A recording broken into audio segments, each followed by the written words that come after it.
Warren Buffett, the legendary investor and longtime head of Berkshire Hathaway, is stepping down from his role as chairman.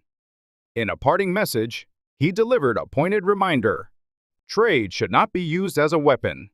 His statement underscores a key principle that international trade ought to foster cooperation, not serve as a tool for coercion or geopolitical pressure. Think trade's all sunshine and rainbows? Think again. From the 16th to the 18th century, the idea of mercantilism was widely practiced across Europe. Mercantilism was an economic policy that prioritized making a country wealthy by imposing high tariffs on imported goods. European nations aimed to sell as much as possible while minimizing purchases from abroad. They also established colonies to extract resources and goods. However, over time, this approach led to many problems. With governments heavily controlling trade, companies had little motivation to compete, and the quality of products declined.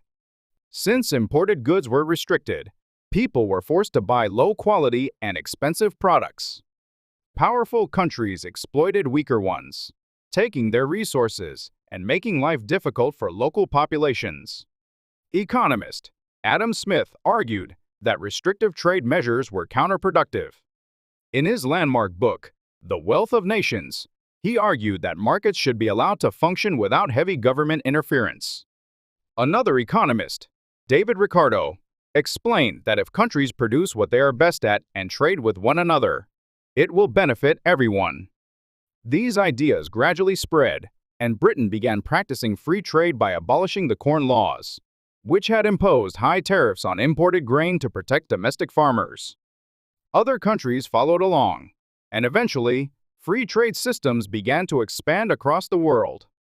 Free trade has not uniformly benefited all nations. In developing economies, the influx of foreign companies often displaced domestic industries.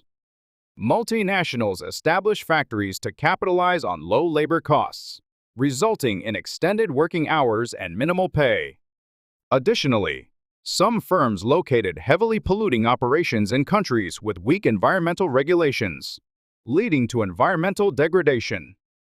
Today, there is a growing recognition that market liberalization alone falls short.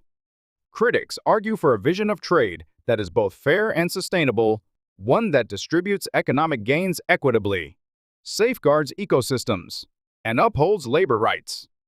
Movements such as fair trade and environmental protection standards are part of this effort.